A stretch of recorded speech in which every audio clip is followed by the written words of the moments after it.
கிறிஸ்துவுக்குள் மிகவும் பிரியமான தெய்வ பிள்ளைகளை, பரலோகமன்னா நிகழ்ச்சி மூலம் உங்களை சந்திப்பதில் என் இருதயம் கர்த்தருக்குள் மிகுந்த மகிழ்ச்சி அடைகிறது.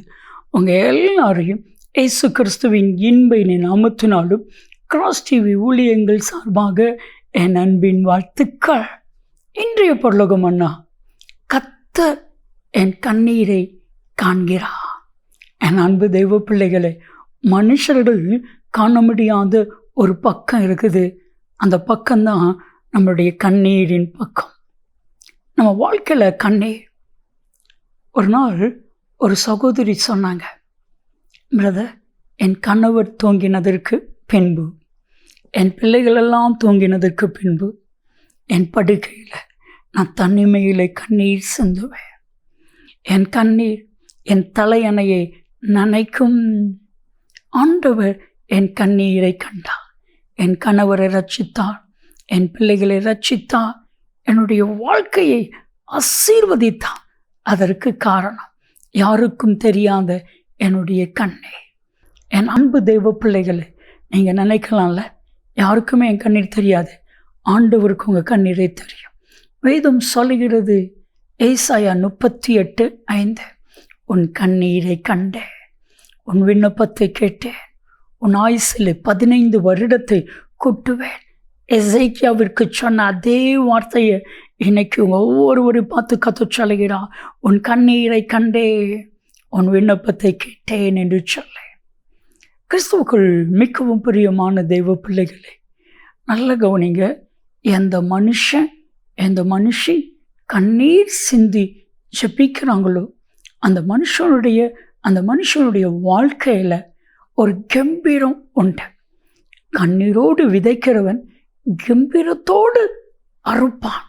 ஒருவேளை நம்ம இன்னைக்கு கண்ணீர் சிந்தலாம், ஆனால் நாள் ஒன்று வரும் கம்பீரமாக இருக்கும்படிக்கு அந்த கண்ணீரை எல்லாம் கர்த்தர் ஆனந்த களிப்பாய் மாற்றுவார். ஏன் தெரியுமா? அவர் நம்முடைய கண்ணீரை காண்கிறவர். நீங்கள் யாருக்கு தெரியாது நினைக்கிற அந்த கண்ணீரை காண்கிறவர். வேதாகமத்தில் ஒரு சம்பவம் இருக்கிறது. நாயனூர்ங்கிற ஒரு ஊர். அந்த ஊரில் ஒரு விதவை. அந்த விதவையுடைய கண்ணீர், என் கணவர் மரித்து விட்டார், எனக்கு ஒரே ஒரு ஆண்மகன், ஒரு வாலிப மகன் இருக்கிறான், என்னை காத்து கொள்ளுவான், எனக்கு உதவியாக இருப்பான். அந்த ஆண்மகனும் ஒரே மகனும் மரித்து விட்டான்.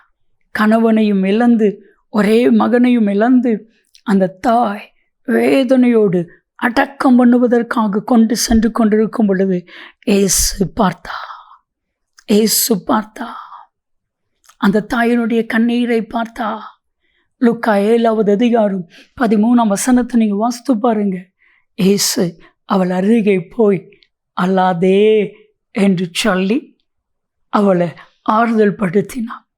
அல்லாதே என்று சொன்னவர் ஆறுதல் படுத்தினது மாத்திரமல்ல, எது நிமித்தமாய் கண்ணீர் சிந்தி அழுகிறாளோ அதை கர்த்தர் மாற்றினார்.